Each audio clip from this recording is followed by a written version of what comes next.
Sir 'Nimishapriya' ఉరిశిక్ష ఏదైతే ఉందో అది రద్దయినట్టుగా తెలుస్తుంది సార్. ఒక వీడియో కూడా రిలీజ్ అయింది. అంటే ఉరిశిక్ష రద్దయినట్టుగా వాళ్ళు చెప్తూ ఉన్నారు. దీనికి సంబంధించి అసలు ఎవరు ఆపారు ఈ ఉరిశిక్ష?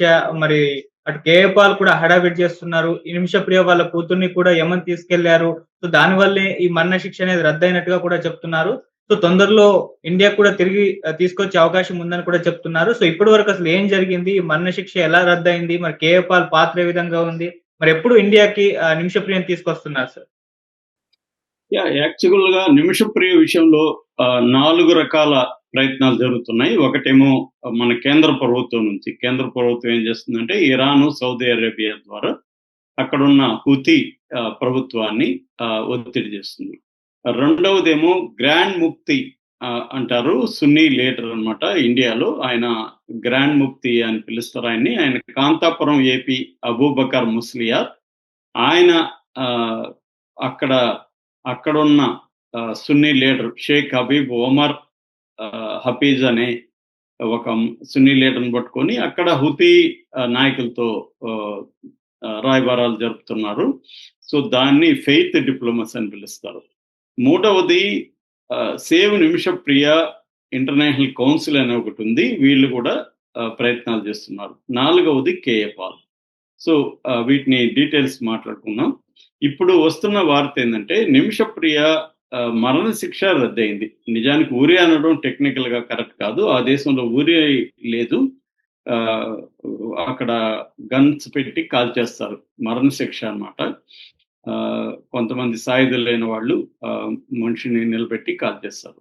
సో అటువంటి శిక్ష ఉంది. ఏదేమైనా మనకి అర్థం కావాలి కాబట్టి మనం ఉరి శిక్ష అని చెప్పుకుంటున్నాం.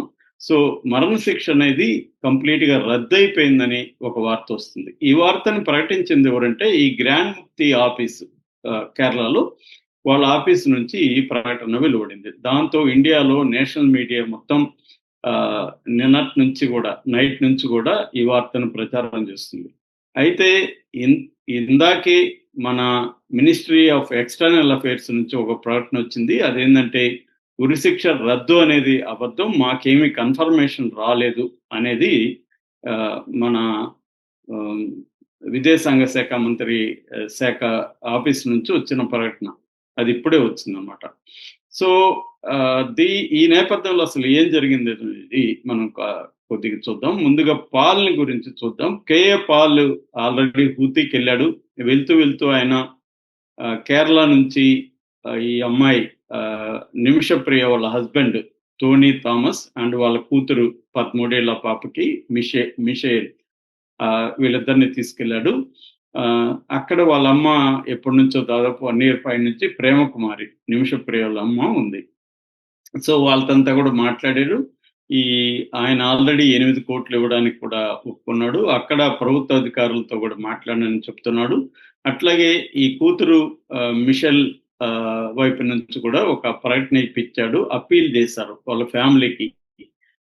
ఎవరి ఫ్యామిలీకి అబ్దో మహది అనే అతన్ని చంపారు. సో ఇక్కడ కొద్దిగా నేను వెనక్కి పోయి చిన్న బ్రీఫ్ స్టోరీ చెప్తాను.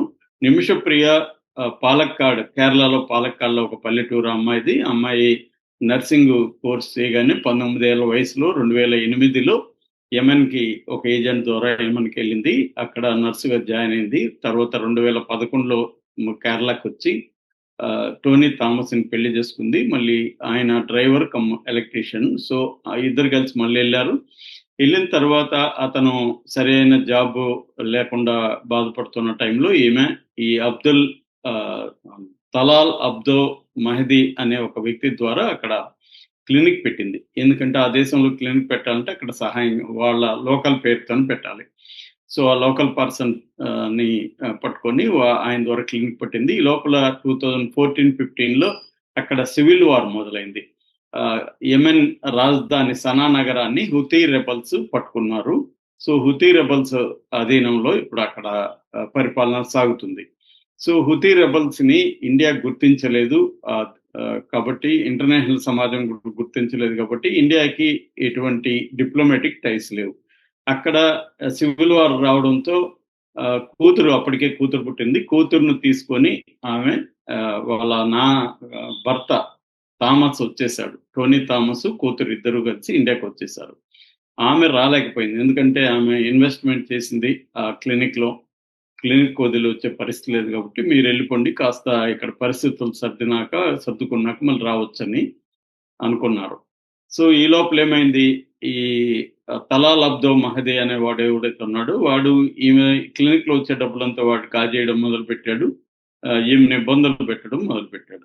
దాంతో వాళ్ళిద్దరి మధ్య గొడవ వచ్చింది. ఒకరి మీద ఒకరు కేసు పెట్టుకున్నారు. ఈమె కూడా ఒక వారం రోజులు జైల్‌లో ఉన్నింది. అతను కూడా ఒక 2 రోజులు జైల్‌లో ఉన్నాడు.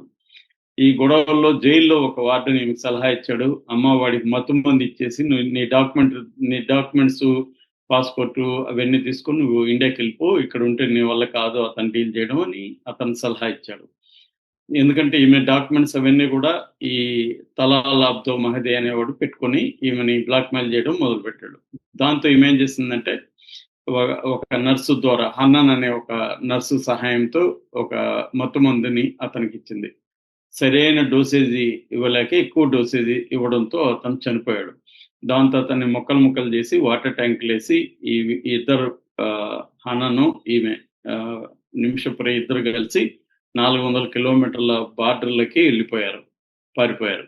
అక్కడ నుంచి సౌదీకెళ్ళిపోయి అక్కడి నుంచి ఇండియాకి రావాలనేది ప్లాన్. కానీ అక్కడ బార్డర్‌లో దొరికిపోయారు.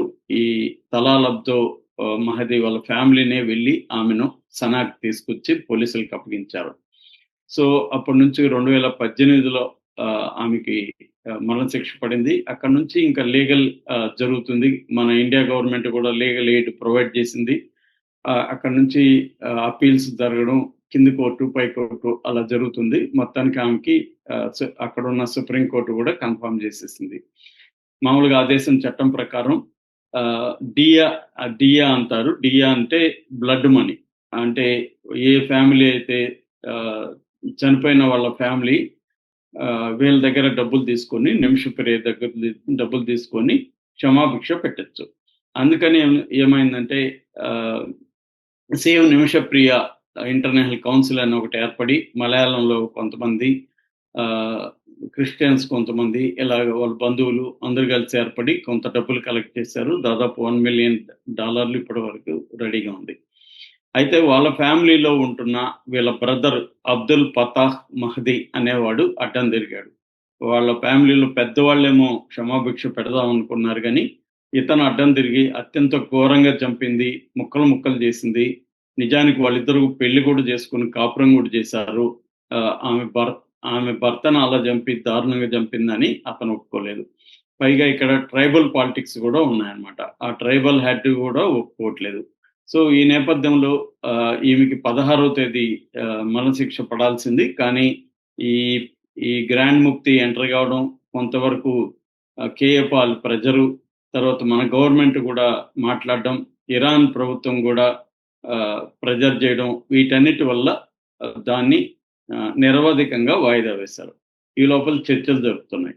ఈ లోపల ఈ అబూబకర్ ముస్లిమీ అనే గ్రాండ్ ముఫ్తీ అక్కడున్న యెమెన్‌లో ఉండే సున్నీ లీడర్ల ద్వారా 2 రకాల చర్చలు. ఒకటేమో గవర్నమెంట్‌తో చర్చలు హూతీ లీడర్స్‌తో, రెండోదేమో ఈ ట్రైబల్ లీడర్స్ అండ్ ఫ్యామిలీతో చర్చలు. దీని ఫలితంగా కొంత ఫ్యామిలీ మెత్తబడినట్టుగా తెలుస్తుంది. దాంతో హూతీ అధికారులు ఈ మరణశిక్షను రద్దు చేశారు. అయితే మరణశిక్ష రద్దయినంత మాత్రాన ఆమె అయితే ఇండియాకి రావడానికి కుదరదు. ఎందుకంటే ఫ్యామిలీ క్షమాభిక్ష పెట్టాలి. సో, అందుకని ఇప్పుడు కూతురు రంగంలోకి దించాడు కేఏ పాల్. కూతురు మిషెల్‌ని తీసుకెళ్ళి అక్కడ ఆ ఫ్యామిలీతో మాట్లాడించడం, వాళ్ళని ఈ అమ్మాయి క్షమాభిక్ష అడగడం, మా నాకు క్షమాభిక్ష పెట్టండి, మా అమ్మని నాకు అప్పగించండి. నేను 10 ఏళ్లుగా మా అమ్మని చూడలేదు అనే అమ్మాయి ఏడుస్తూ వాళ్ళకి అప్పీల్ చేయడం. అట్లాగే వాళ్ళ అమ్మ గూడా నా కూతురు నిమిషప్రియ వాళ్ళమ్మ. నా కూతురు వస్తేనే నేను ఇండియాకెళ్తాను. లేకపోతే నేను ఇక్కడే చచ్చిపోతాను నేను గూడా అని ఆమె గూడా చేయడం. ఇదొక పక్క జరుగుతుంటే, మరో పక్క నేను జెప్పినట్టుగా ప్రభుత్వము ఈ ఆహ్, గ్రాండ్ ముఫ్తీ కేఏ పాల్ గూడా చేస్తున్నాడు. వీళ్ళన్నిటి ఫలితంగా ఉరిశిక్ష అయితే రద్దయిందని జెప్తున్నారు. దాన్ని ఇండియన్ గవర్నమెంట్ అయితే ఒప్పుకోవట్లేదు. మేబీ అఫీషియల్‌గా ఇంకా అనౌన్స్‌మెంట్ రావాల్సి ఉండొచ్చు. ఏదేమైనా ఉరిశిక్ష రద్దనే విషయాన్నైతే అందరూ కన్ఫర్మ్ చేశారు. ఈవెన్ సేవ్ నిమిషప్రియ కౌన్సిల్ సంబంధించిన శామ్యుయల్ జెరోమ్ గూడా కన్ఫర్మ్ చేశాడు. సో, ఆమె రావడానికి అంటే రిపాట్రియేషన్ అంటారు. వాళ్ళ దేశంలో నేరం చేసినప్పుడు వాళ్ళని మనకి అప్పగించడానికి టైము పట్టే అవకాశం ఉంది. ఏదేమైనా ఉరిశిక్ష లేదా మరణశిక్ష అయితే రద్దయిందనే మాత్రం చెప్పొచ్చు. అనఫిషియల్‌గా మాత్రమే. అఫిషియల్ కాదు. సో, ఒక ఊరటగానే చెప్పొచ్చు. కేరళలో ఉన్న మీడియా కూడా ఇదే చెప్తుంది కాబట్టి మనం నమ్మొచ్చు. కాకపోతే అఫిషియల్‌గా మాత్రం ఇంకా టైం పట్టే అవకాశం ఉంది. Okay sir. Thank you so much sir.